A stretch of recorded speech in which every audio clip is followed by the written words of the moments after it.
Ready? Yep. So let me start with thanking everyone for coming in. This is really going to be a terrific week for us. First, I'd like to thank our sponsors, which is Pro Photo Daily, Epson, Photo Shelter, Archive Magazine, and American Photography. This week, we're focusing on the conflict in Ukraine. Obviously, so many of us are affected by it, just as citizens and family and friends that we all have. And what we decided to do is have a few presentations this week just on the issue of Ukraine. And on Thursday, we have Peter Turnley, a wonderful photojournalist that everyone knows. And tomorrow, we have Katria Tomko coming, who is really an expert on everything Ukraine. And she will be speaking to what's going on there, the culture, the geography, why Ukraine is so important regionally, and how this conflict started over time with the Russians. So she is going to be really someone that's very forward-thinking and is going to enlighten us on this entire conflict and get the history of it. But tonight we have Alan Chin, who is a photographer who's traveled the world shooting conflicts, and I'm really thrilled to have him. His work has appeared around the world, particularly in Newsweek and the New York Times, and pretty much everywhere else. So without further ado, I give you Alan Chin. Thank you, Alan. Thank you, Frank, for that. And yes, I'm just going to share my screen. And I'm now going to make this a slideshow. And hopefully, tell me if you all can see the photo. Yes, yeah, sir. Okay. So basically, I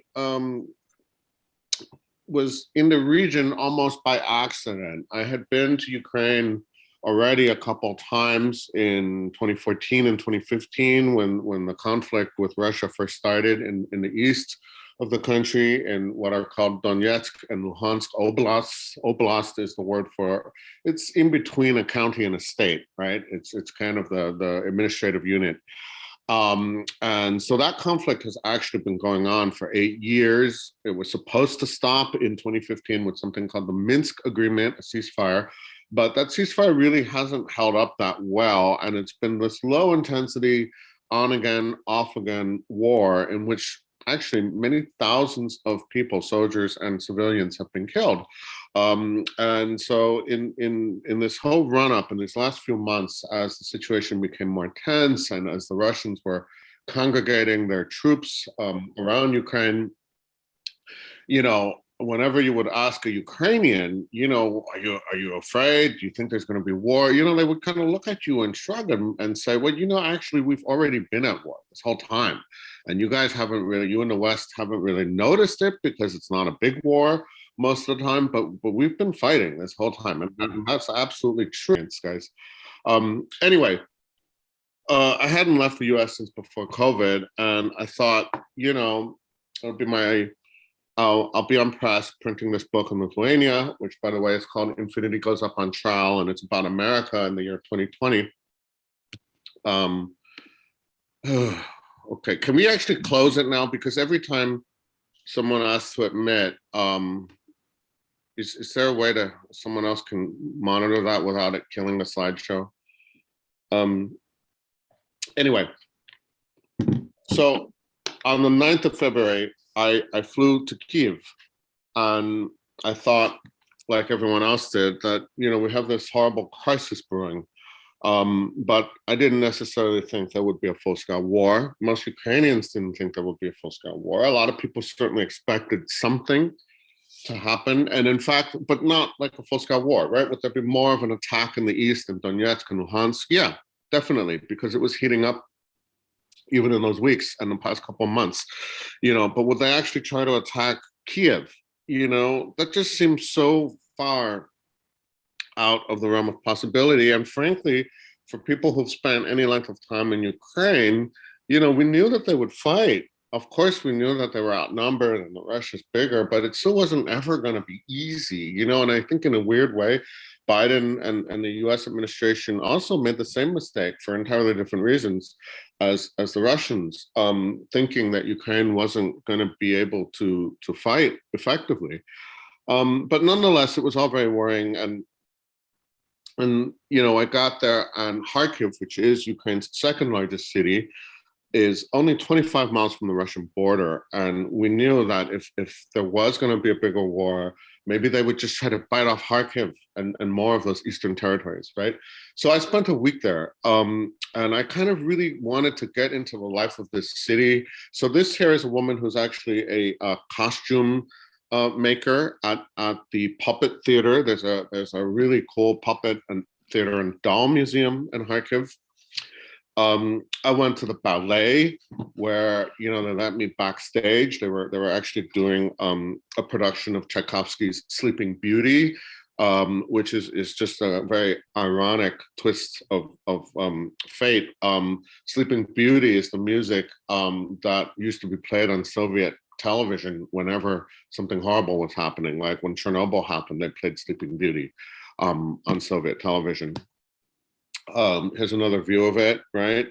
Everybody can see these photos, right? Yeah, it's good, good.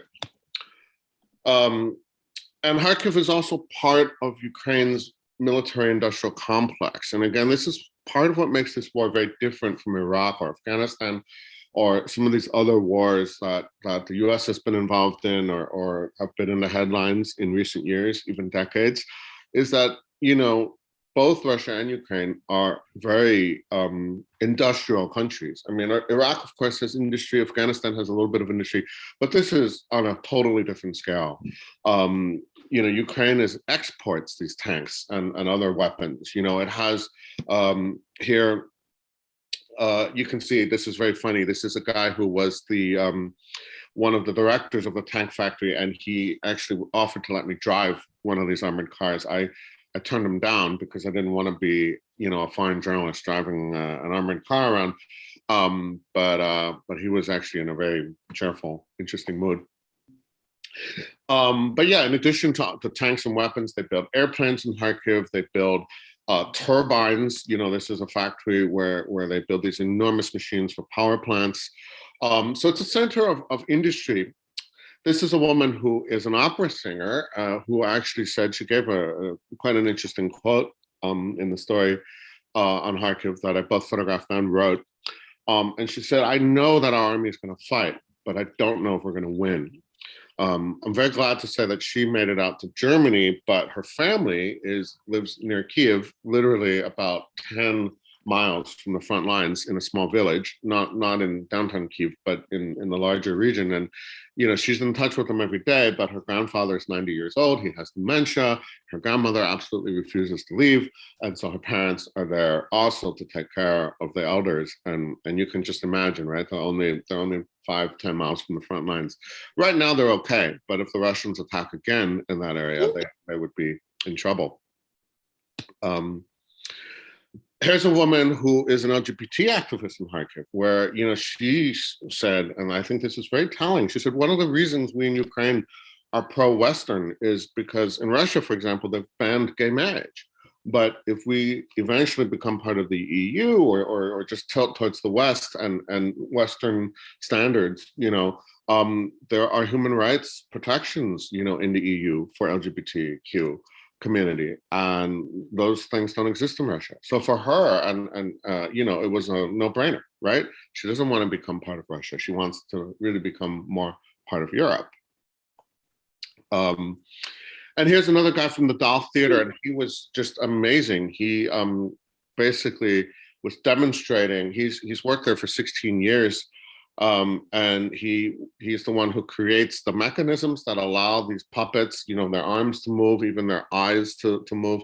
And he said, so yeah, you have to make sure that a puppet can move in the right way and can act in the right way. And I'm paraphrasing. And he said, and even die in the right way. So that was quite a kind of beautiful moment.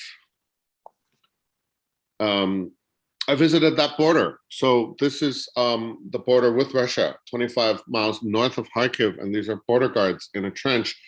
They were not seriously going to fight from these trenches, but it was just to keep an eye from the border.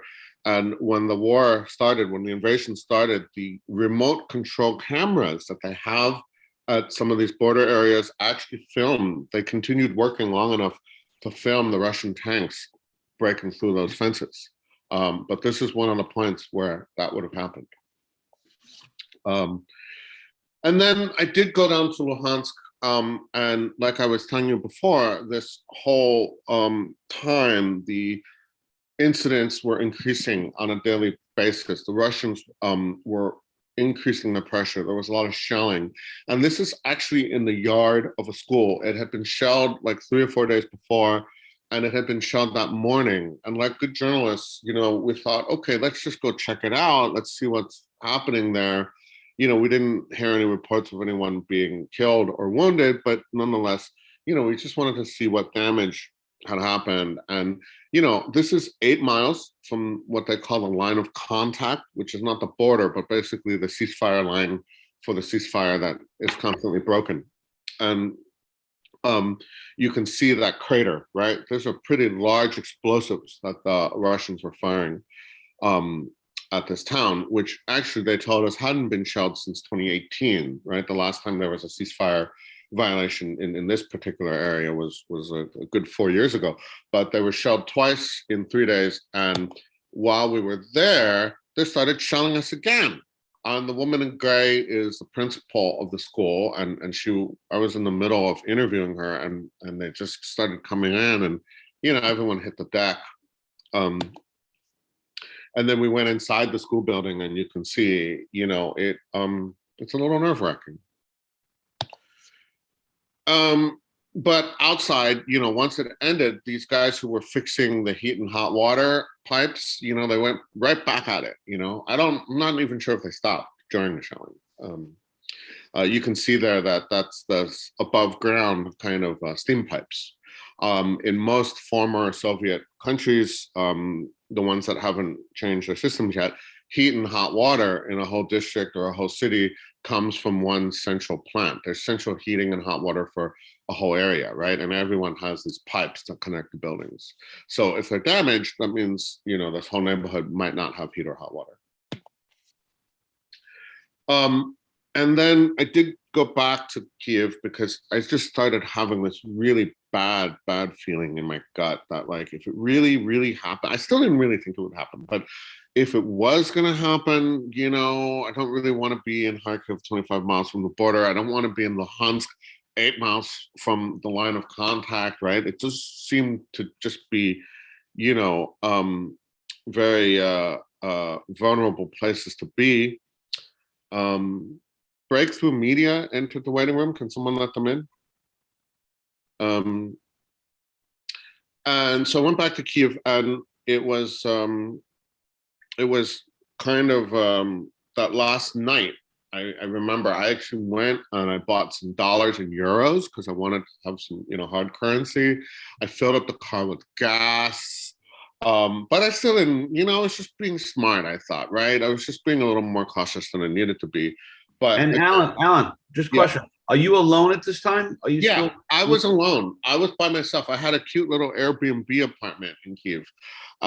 In normal times, actually, there are all these beautiful buildings in Kharkiv, also in Kiev and Lviv, and all of Ukraine's cities. There are really beautiful buildings, many of them renovated, and you can get pretty good deals on Airbnb and Booking.com and some of these other online things, and the hotels, of course, are really good value and very well done. So I'm doing my bit for the post-war tourism trade here, I hope.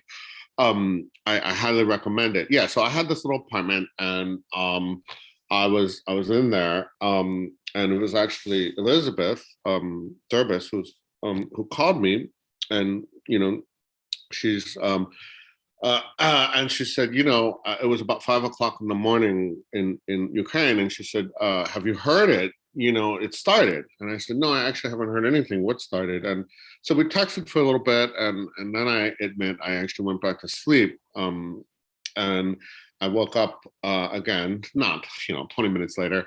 I took a shower, and then I went out to find some of my friends and colleagues, including Ron Haviv and Tim Fadek and Aaron Trieb and others, these are old friends whom I've, worked alongside in the past, and it was good to find them. And so we kind of drove around town that first morning. And the picture you're looking at here is from the bus station, where actually this is the last bus that we know of that was packed, and it left Kiev, and they closed down the bus station after this bus left. And we don't really know why, because obviously I hope they reopened it after. We went to the train station, which at that point was beginning to fill with people, but it wasn't yet jammed, right? So it was beginning to get crowded, but it didn't seem out of control. And otherwise on the streets, there most stores were closed. The only things open were pharmacies, and food markets, right? I think those people feel a responsibility to stay open, because those are essential needs. But obviously the high fashion boutiques were closed. And I actually left late that night on the first day. And Ron, for example, Ron Aviv was telling me, you guys waited too long, because it might be really dangerous to drive at night, so don't do that.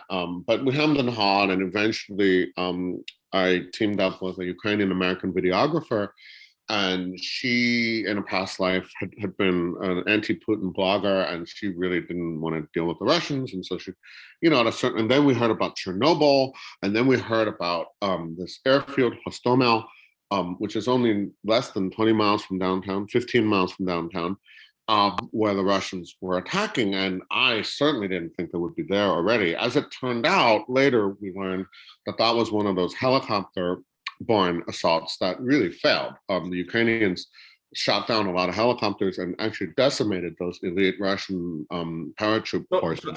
Alan, these photographs are, how far in are we from when? We're on the first and second days of the war here. Okay. So you see, so I left Kiev that night, and I drove 50 miles south, and you can see on that platform there's a whole crowd of people. So this is in a small town 50 miles south, which had been hit by 7 missiles that day, and people were leaving. But it's not a huge crowd, you see, right? It's a crowd, but it's not a huge crowd. And here are some students from Pakistan. They were at an agricultural college. Some of you guys might have read about how, there was some racist incidents of some of these foreign students not being able to get out. So this was a group that definitely was trying to get out. I believe they did get on that train. And a lot of people, of course, left by road. And every road, every highway headed west was this sea of red tailites, right? Including my own. And this went on for days, and it was amazing because Google Maps and Waze and all these other apps continued to work, right? It was not so you could see even on your map there, which roads were red, with the most traffic. And of course, after some point, they all were red, but at least it meant that people dispersed on all these little roads, including some dirt roads, to head west. By the way, I see that there are messages in the chat box. If there are any questions, maybe. Yeah, I'm watching those, Alan. You are? Okay. So here is in the town of Vinnytsia, which is in central Ukraine. This is about the 3rd or 4th day of the war. And I'm just going to play for you guys what an air raid siren sounds like. Because in all these cities and towns, even if they were far from the front lines, all of Ukraine is within missile and air attack, right? And when the radar, the air defense, detects a missile coming, they don't necessarily know where it's headed, right? Because these are guided missiles. So the missiles can actually turn while they're flying. And once they detect a missile coming in, basically the air raid sirens go off in a whole part of the country. Hmm.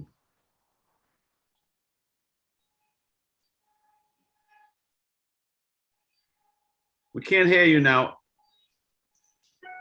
Can you hear that siren? Now we can. Yeah, now we can hear you. No, but could you hear the siren? Yes, we heard the siren. Right. So I just wanted to play that for everybody, Okay. so you know what that sounds like. Sorry, let me get this back to the slideshow. Sorry, I'm gonna flash go forward. and that would go off. So Alan, as you were going through this, I mean, how frightened are you as you're heading west yourself? My main concern was less from the air attacks and more of being encircled or overrun by the Russian army. Because, you know, I think when you're covering conflict, if you're embedded with the attackers, it's one thing, right? Like for in the Iraq war and the Afghan war, a lot of us, spent greater or lesser amounts of time embedded with the American army, which was usually the the ones attacking, right? For better or for worse. Here, obviously we're not going to embed with the Russian army. Although initially I think CNN did have a couple crews that did that. But that aside, I certainly wasn't going to do that. And even if the Ukrainian forces let you, it meant that you could get overrun, right? I mean, they're the underdog, and their whole strategy in part has, in some areas at least, has been to give ground in exchange, to overextend the Russians. So yeah, I certainly didn't want to get overrun. And so in all these towns, we would meet families that were on the run. These people had driven, I think, 15 hours. They were originally from the country of Georgia, which had been invaded by Russia in 2008. So they were saying, yeah, for us, this is the second time, right? Like, imagine how much that sucks. Every 10 years, where you live gets invaded and you got to run for your life. So for them, they were really pissed off and just angry. Here's a woman and her child and her husband, and she was very angry. She said, I wish that Putin could and his family could experience what we're experiencing. And these families take you guys in and allow you to photograph. Like, what's the process around that? I mean, how do they ingratiate you, and how do they trust you, and all of that? Well, I think in a way it helps that I'm, in a lot of places, oftentimes in America, we talk about how people don't like journalists, that we're really intrusive, and, and there are too many of us. And certainly that can be true in Ukraine too.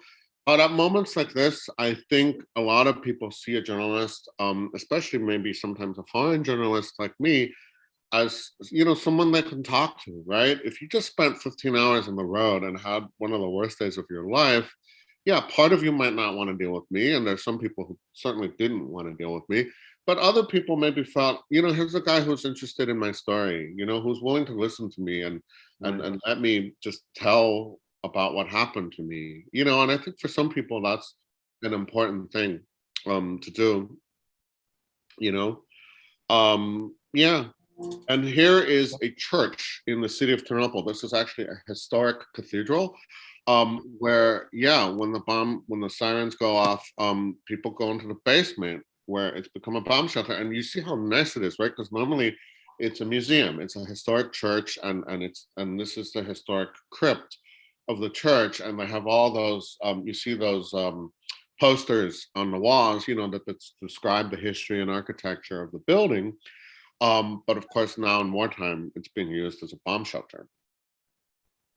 And these are just a few views of people in the bomb shelter in that church. And most people just spend the time looking on their phones, or, reading quietly, no, very little panic, no panic at all, really, that I saw in any of these situations. Yeah. And Alan, can you speak to, like, when you, like, there's got to be a transition point where you're really one of them, right? You're frightened for your life, right? I would say at this point, I really wasn't so much. I definitely was in Kiev and in some of those other situations. But at this point, we're actually hundreds of miles from the active front lines of the land combat. And like I said, my real fear is of being overrun or of being surrounded. Air attacks are horrible, and we've seen how many people, civilians, have been killed by them. I'm not discounting that. I'm not saying that it's not something you shouldn't worry about and be concerned about. But on the scale of things, you can't control it, right? An air attack, if it comes, it comes. It's not like you can't run away from it, really. Like, right? There's a missile incoming. You're not gonna, the 200 feet you run is not gonna save you Right? So there's not very much you can do about it other than, yes, go into a shelter, a basement, something like that. And so that actually was less concerning for me. And a lot of people, the problem with that too is that because the air raid sirens go off in so many places because they don't know where the missile is going, most of the time you don't even hear it hit, right? Because it might hit somewhere 50 miles away, and you're not even going to hear it. So you think, people get used to it. These sirens would go off several times a day, depending on where you are. And a lot of people wouldn't, after some point, wouldn't even go into the basement anymore. So, it's tricky, right? Because, yeah. And then this was really cool. This is in the city of Chernobyl, and this is a picture I like because if we were not looking at a country at war, this could be Central Park. This could be the mall in DC, right? It could be any park in any city, anywhere. The guy in the red jacket and his two daughters, they're feeding the pigeons. And, he said he likes to do this in normal times. He likes to do this every once in a while because it's fun. Not in the picture, but just actually standing next to me, talking to me, was his sister, who had just left Kiev. She too had driven 20 hours to escape the bombing. And, she said, she gave a great quote also. She said, this, you got to try to have fun, because if you don't, you go crazy, right? This is the only way we don't go crazy. And how far in are we now, Alan? Well, this is day 4, day 5, something Okay. like that. Yeah, I could look up the dates, but and again, in all these small town train stations, there are people waiting for trains. You'll know, and this picture I wanted to show, because you notice on the left that green and orange train. Look how you see how that looks new. So even before the initial part of the war started in 2014, I think in 2011, 2012, Ukraine had a contract with South Korea to build this, to buy these newish, they're 10 years old, but still, newish passenger trains, and they go pretty fast. They're not quite bullet trains, but they go like 100 miles an hour. They're quite comfortable, right? And on the right-hand side, of course, you see the old school, more old-fashioned, what you would expect, typical passenger wagons. And this, just I realize it's not like a picture just of that train, but it shows a little bit the old and the new. And in Lviv, which is Ukraine's 4th largest city and the safest place to be, although they've also had some air attacks, but nonetheless, it's the safest place in Ukraine right now. It's very close to the Polish border. And so of all these millions of people that have been on the move and leaving, the areas that are dangerous, most of them at one point or another come through Lviv, either to stay in the area because it's relatively safe, but 80% of them continue onward to go to Poland and then other countries on their way out. And as you can see, of course, it's all women and children, and the elderly. Men between the ages of 18 and 60 cannot leave the country right now if they're able-bodied, because they are expected to stay, and even if not to fight, certainly to perform essential duties, right? Keeping the economy going, keeping essential services going. So the train station at any given time had thousands of people, right, waiting for the next train to Poland. And it's predominantly women and children? Absolutely, as you can see, because men are not allowed to leave the country unless they have. Even at that time, okay. Oh yeah, no, they put that in effect immediately. And of course, some of these scenes were pretty emotional, because especially for these kids, because they might not really know what's going on, or they might have to say goodbye to their fathers, right? So there were some tough situations that you watched, and this girl was crying, for example, and they got on that train a few minutes later, but clearly it was very upsetting for her. And so I did do a whole thing on the train system of Ukraine, because the guy on the left his name is Alexander Kamyshin, and he is the CEO of Ukraine's railroads. And the guys that he's surrounded by, each of them, this is the top leadership of the railroad. One guy's in charge of security, one guy's in charge of passenger operations, one guy is in charge of freight operations, one guy is in charge of fuel and so on and so on, right? So this is the top leadership of the railroad, and they are on board a train. I took this picture while we were moving at about 100 miles an hour, right? And are they hiding something from you?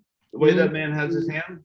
I'm not sure if he actually meant to. I think he maybe he did. But the map itself is not secret. That's a map that you can buy in any bookstore, right? It's just a regular map. I mean, they are obviously very concerned about their security. That's one of the reasons they move at 100 miles an hour. They never spend more than 20 minutes or an hour in each spot when they stop. The Russians, of course, would love to kill them, right? Hit this train with a missile. They would love to do that. And when you're in that room with those guys, can you get a sense of their patriotism, their passion? I want to talk a little bit about that. So you see these 5 or 6 guys, and the whole team was a few more guys not in the picture, right? One woman only in the inner team.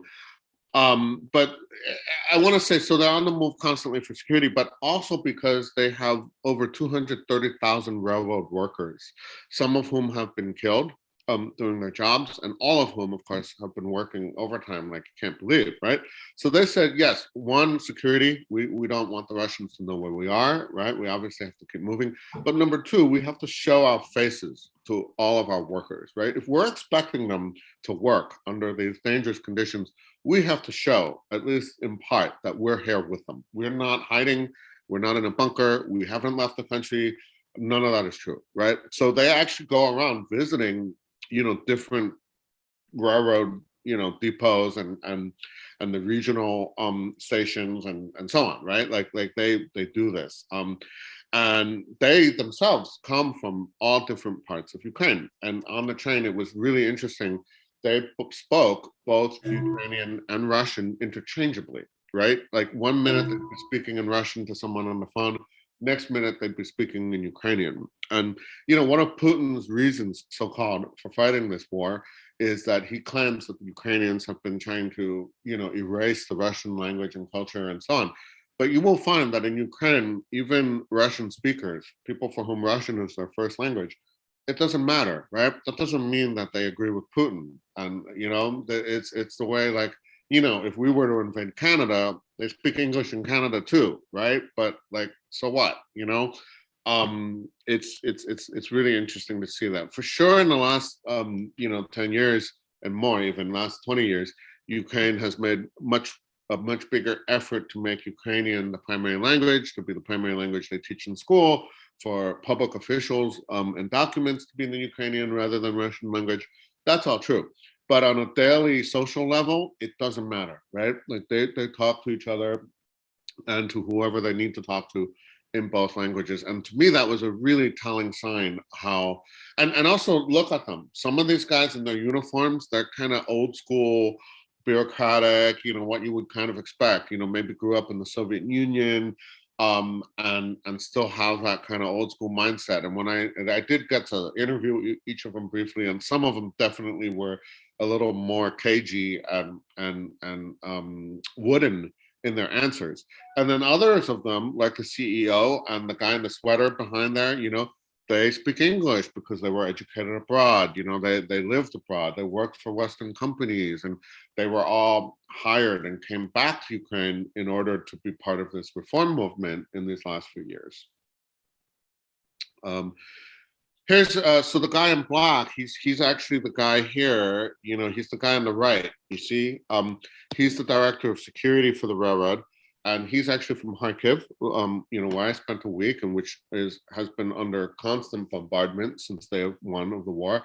And his family there, you can see, they drove, I think, what was it, 48 hours, something like that, 30 hours, some long period of time having to go on dirt roads to escape the fighting in Kharkiv.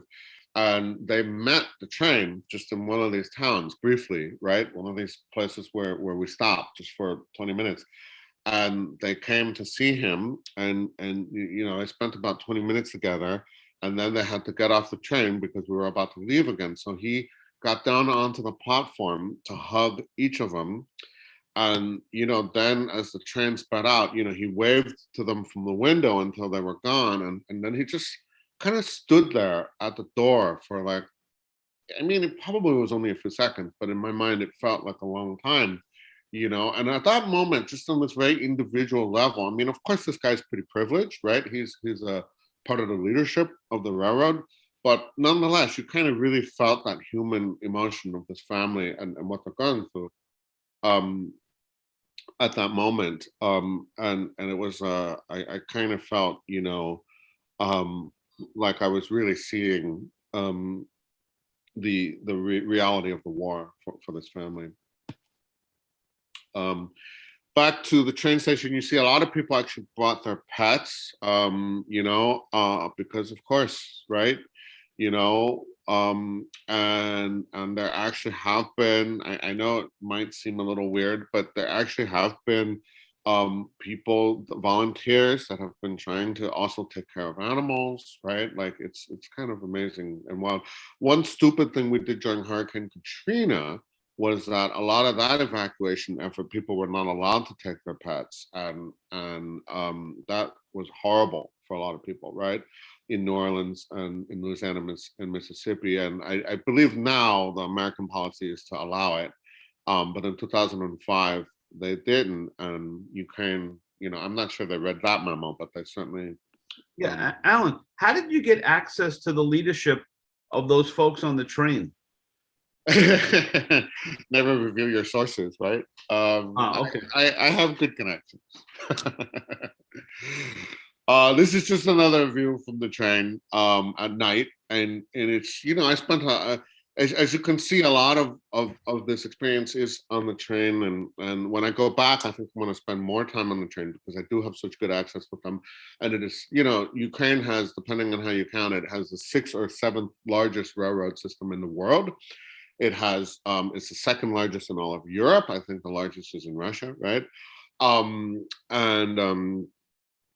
uh, and it is just amazing, I think, how they have kept this system running everywhere except for the places that are directly under attack, right? Pretty much, if they're not literally shooting at the train will run, right? So, And considering how much we in America complain about Amtrak, right? Like, I'm pretty damn impressed. And that's so not only because they gave me great access, you know. Alan, question for you. Yeah. So as you're traveling with these people, they must start to lose service and power on their phones. Can you speak to like the I have a picture. I have a picture that shows that later. But no, but I'm talking about the isolation. Now they can't get to somebody. They can't speak to somebody. they almost still can, other than in Mariupol, which is literally surrounded and hundreds of people getting killed, or more at this point, and in Kharkiv, which is under severe attack. Other than in those places, in most of the country, cell phone service, electricity, and internet have stayed on. Obviously not perfectly, not and there have been outages and there have been issues, but for the majority of places that are not under attack, and even some of the places under direct attack, they have kept it going, which is pretty impressive. And also, along with that, the post office. I also had really good access with the post office. Now, what's really cool about the post office is, here's some of the old school dudes that work for the post office, right? You don't want to mess with these guys. Gives a new definition to going postal. Here's a woman who's a mail carrier, and part of her job is to bring to these old ladies and old grandpas. There are 3.5 million senior citizens in Ukraine, and many of them live in small villages, right, where there are no banks. There might not even be a store, right? And if you're elderly, even if you have a bank account, if you can't really get to it most of the time, right? So what they do is they bring your cash pension, your Social Security equivalent, right? And your pension if you have them, whatever it is. They bring that to your house every month. A male person, mailman or mailwoman, brings cash. You can see counting money there, right? They bring it to your house, and they also bring groceries that they sell at a subsidized cost, because like I'm saying, there might not even be a store. Since COVID, they also bring your prescription medication, and they also bring your mail. And 10 days into the war, uh, that had obviously been disrupted, right? But they realized 10 days into a war, that means already a third of these 3.5 million seniors haven't gotten their money. And so they immediately, as fast as they could, they restarted it. So this is the 11th day of the war, where they restarted bringing money to seniors, and they set up a hotline for senior citizens that were had to flee their homes. They could call and say, I have left location A, I'm now in location B, and they would do their best to bring you your money in your new location, right? And so on. Pretty amazing. Here's another lady. You can see the money and the newspaper, right? You can see the on the table there. She was really funny and cool because when I asked her how old she was, she said, "I'm 49." She didn't have any patience for stupid questions. She actually survived the Second World War too, as a small child, as a baby. In some of these tiny little post offices, it's like, yeah, they sell greeting cards, right? And yeah, the dog was barking at me, but not at her because the dog knows her. She's the mail carrier, right? But the dog came to bark at me because I'm a stranger. And another lady counting her money. This lady actually came to the post office. She saw the van pull up and she didn't want to wait till they came to her house. She came right to the post office to get her money. And behind you can see there are bags of pasta and stuff. That's some of the food I was telling you about. You can tell, how that woman, worked the land. Look at the size of her hands. Yeah, right. It's so beautiful. Yeah. So absolutely beautiful. Yeah, these are, this is in a small village, right? So modest, these people obviously are not wealthy. But and their pensions are not big. It's like $100 a month for a lot of them, maybe a little bit more, not a lot more. It's not a lot of money. And so when I ask them how do they get by, sometimes it's because they have land, right? They do live in villages and they still do grow, a lot of produce and vegetables, and they have animals. They have chickens and pigs and so on. So it is still very agricultural country. Just another scene from one of these villages burning. It's what you do in the winter, right? You burn some of those leaves, those dead leaves. And here's the she was the postal employee who brings the stuff to the local mail carriers, right? But I just love that calendar with the cats. I just can't, had to show you this picture. Back to the railroad station. And how far are we in now, Alan?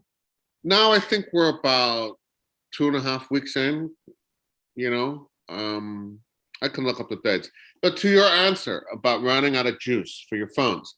So in all these train stations and wherever you were, people would do this, right? They would set up extension cords and power strips, and people would charge their phones, just like you were asking, to stay in touch, right? Because that is so important. And you would see this everywhere. Whenever people had a chance, they would just plug in, right?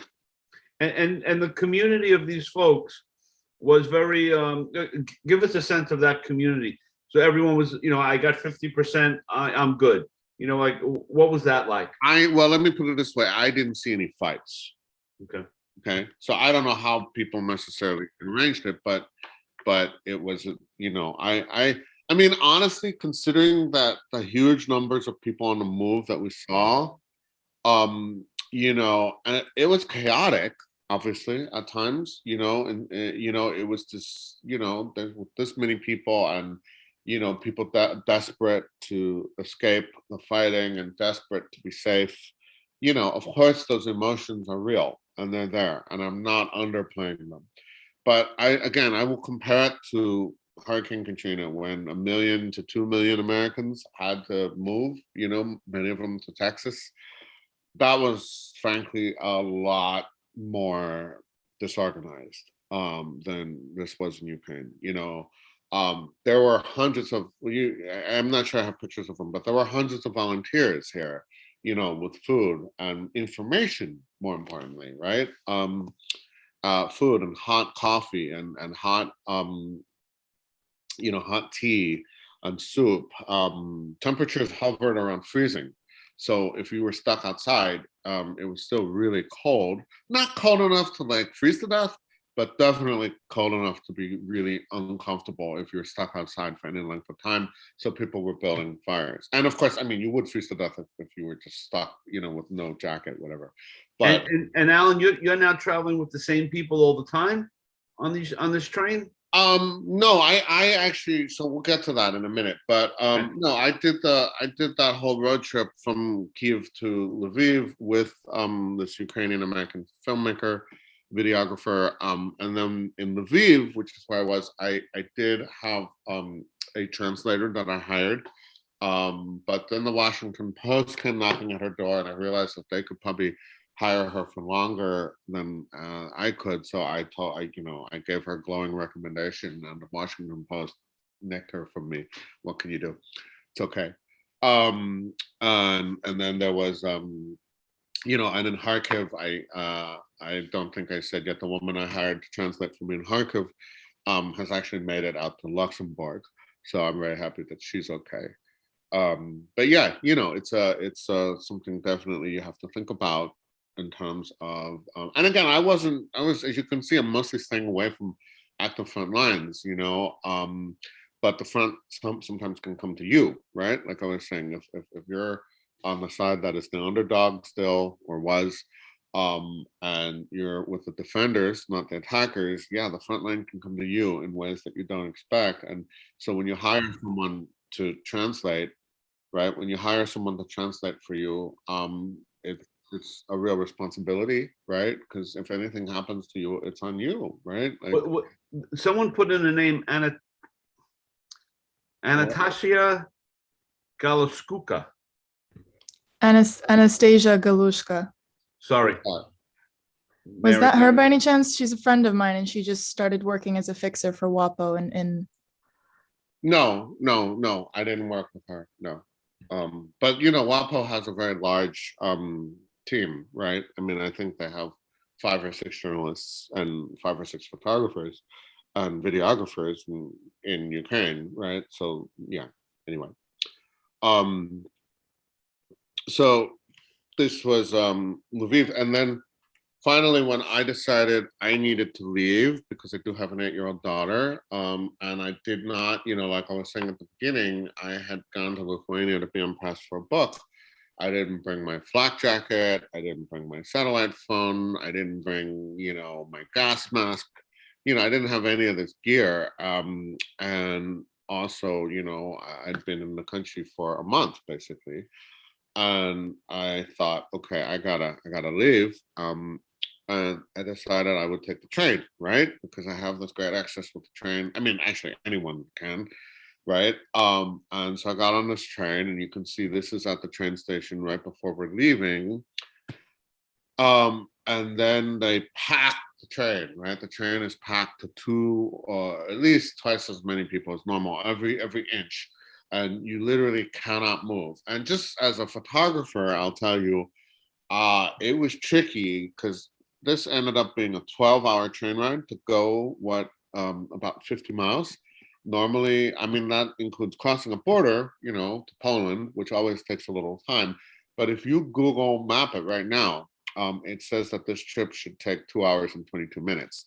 But it took 12 hours, right? And of course, I actually asked about that, and they told me actually it's the Polish side, right? We have trains that are queued up, right? So of course the Ukrainians were happy to blame it on the Poles. But honestly, of course, it's not surprising, right? At a moment where there are so many trains that have to go in and out carrying not only people, but humanitarian aid and even, of course, probably weapons, right? Not to mention all the freight that cannot leave Ukraine now through the ports on the Black Sea because the Russian Navy has blockaded all of that. So all the traffic now has to go by road and rail. across, so you can imagine those tracks are pretty clogged up. Yeah. And Alan, can you speak to the train ride and what it felt like when you came into a town? Like, what was it for the people? Was it a relief? Was it, oh, another Well, there's stop? only one town here. There's only really one stop, which is Poland, right? But before that, you'll see in these pictures. So the train would stop and just be stuck for like hours at a time, right? But when it was moving, yeah, this is like one of the last towns in Ukraine before you hit Poland, right? And so for these hours, the people were pretty quiet mostly.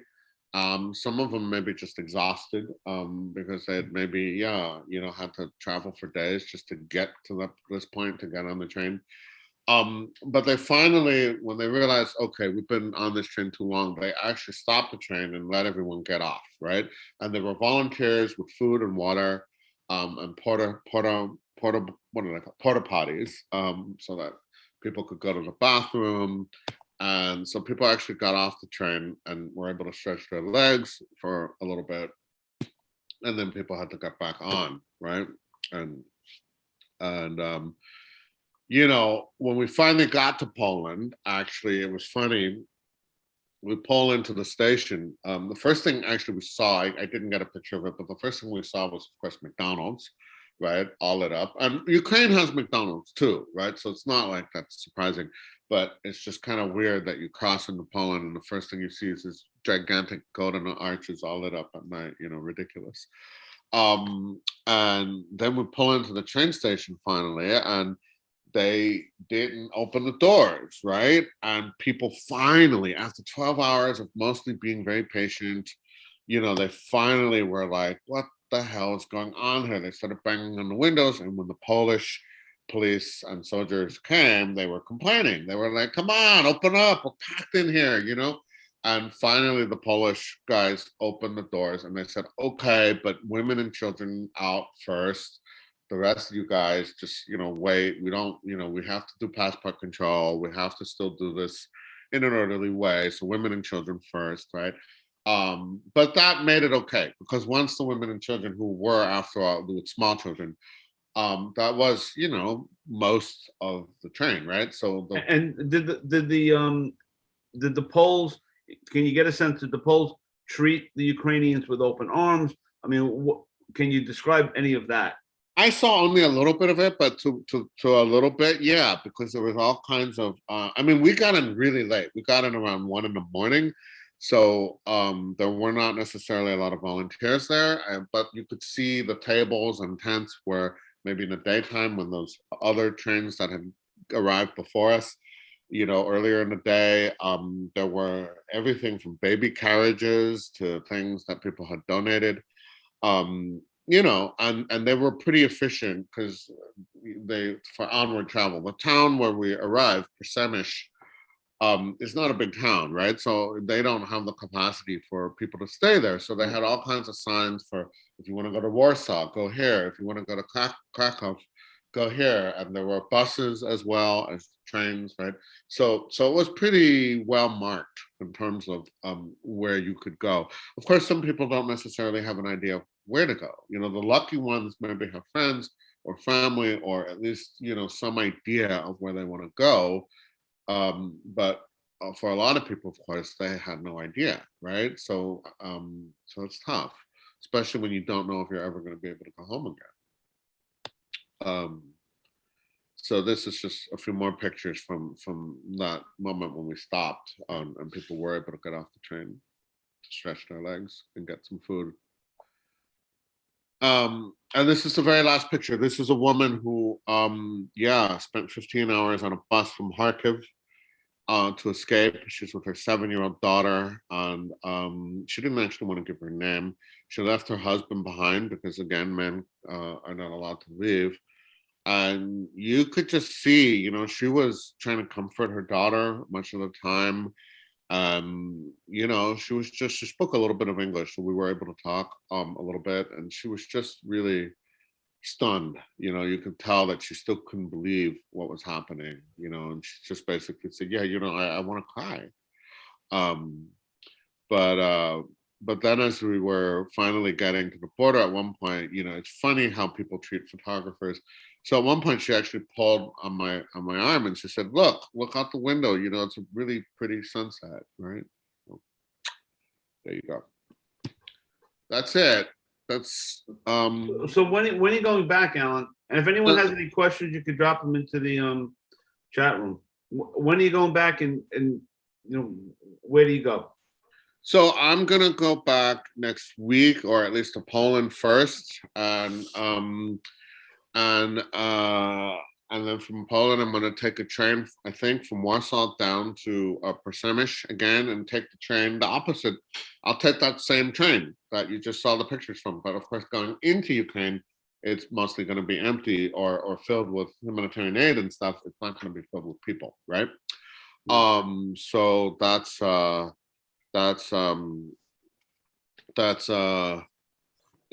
plan. I want to do more stories on this infrastructure, I did the trains, I did the post office. I really want to look at oil and gas. I was just texting with some friends in Kiev right now, and I asked, so is there a problem getting fuel, right? And they're like, no, gas is actually not an issue right now, right? So how does that work? How are they getting gasoline literally to within 10 miles of the front lines, right? Obviously that infrastructure is working. The same for grain. The World Food Program buys, I think, almost half of its food for global humanitarian food, from Ukraine, right? And without Ukraine being able to get that grain out, and without this planting season happening, how's that going to happen, right? Like, there's so many of these how does X work things that I kind of want to look into. Yeah, and Alan, the different conflicts that you've covered the human side of it. Anything different from this experience from Iraq or Afghanistan as it relates to the people? I mean, I'll say this, for me personally, I'm not a young person anymore, right? There's part of me, of course, looks at some of the images and stories that my friends and colleagues are reporting at the front lines. And of course, part of me wishes that I were doing that too. But then the other part of me thinks, actually, I have a pretty, I'm working this infrastructure stuff pretty well. I should really do more of it. I think people are quite interested in this, how these things continue to operate in such a stressful climate, and it's less dangerous, So yeah, I would say also, again, what I alluded to earlier, that in Iraq and Afghanistan, as an American, we were always covering it from the side of the more powerful force, at least on paper. And in Ukraine, it's very different, because Ukraine is, I mean, even if they're winning in some ways now, it's still the underdog, so to speak, right? So that's very different. And again, I think I spoke about this a little bit as well. Yeah, and I don't want this to go to, where some people say, oh, Americans only care because they're blonde and blue-eyed and Christian, and yes, that's all true. I don't want it to go there, because that's not actually the point I want to make. But I do want to make the point that I think I made earlier, that Ukraine has this very first world infrastructure, right? Has a burgeoning tech sector, has an ally in Poland and Romania and Hungary, right, and Slovakia, these NATO and EU countries right next to it, through which weapons and food and assistance is arriving. Iraq didn't have that. So imagine if Saddam Hussein had been a popular, democratically elected leader in either 1991 or 2003, and imagine that Saddam's Iraq had a border with a really friendly country where they were going to give him, Javelin missiles and gasoline, and well, Iraq has gasoline, but you know what I mean. Imagine if Iraq had that and the Americans had invaded. That would have been a very, very, very different war, right? And so of course it wasn't that. Iraq didn't have those advantages that Ukraine has. Afghanistan, even more so, certainly doesn't have those advantages. And even in the Balkan countries, Kosovo and immediate post-war Bosnia, where they were struggling against Serbia, that was a kind of locally more powerful. But even so, that's a much smaller scale. Even though it's just, you just can't compare the scale, right? I mean, all of Kosovo is I think it's 80 miles by 80 miles wide, and like you can drive across Kosovo in 2 to 3 hours, right? Or less. You cannot do that in Ukraine, right? So anyway, other questions? Anybody have other questions? Yeah. I believe, right, here's a comment. I believe Ukraine diversified its sources of gas after the Crimean annexation, and they replaced Russian imports with EU imports, right? And also in terms of the electricity grid, right before this war started, they had, I believe, fully set it up so that they're no longer connected to the same electricity grid as Belarus and Russia, right? So they have a lot more energy independence that way. Of course, you still need fuel to keep it going, but structurally the wires are no longer so connected. Anyway, any other questions, please share them. Frank, sorry, I think I interrupted you. No. Did you see or able to document people leaving their homes, packing their things? I don't know. Yeah, so I actually did not see a lot of that because I spent, from that first day in Kiev, I spent my time on the road, right? Like, so I wasn't, like the time to have done that would probably have been when I was leaving Kiev, but I didn't really see that because I left fairly early, as it were. And yeah, and therefore, mostly when I saw people, as you see, it's already when they themselves were at the train stations, or in their cars, or stopping for meals, as you saw, right? Like I know, so I didn't see that. So So when you go back, do you go to the front? Do you go to where the Ukrainians are now, scattered across Europe? No, I'm gonna go back to Ukraine, the country, right? I know the refugee story is a very important one to follow families in Poland, in Germany, in the US, all over the world, really, right? But mostly, of course, in Europe. But that's not really my story. I don't feel I still want to, I mean, remember, Ukraine is a country the size of Texas.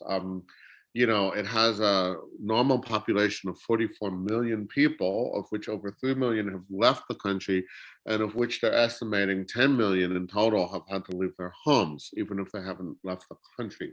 So we have an enormous population movement. We have an enormous,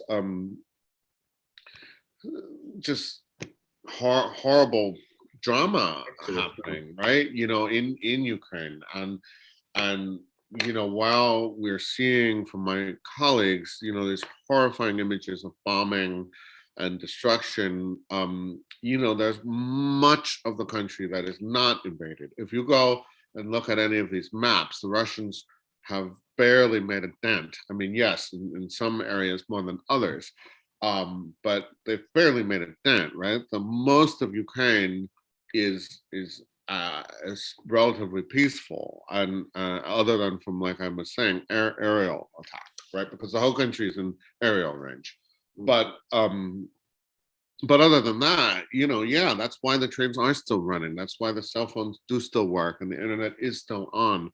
And I think it's really, but again, in a moment where 1/4 of the population has been displaced and 1/10 of it having left the country. So yeah. So great question from Heather, sir.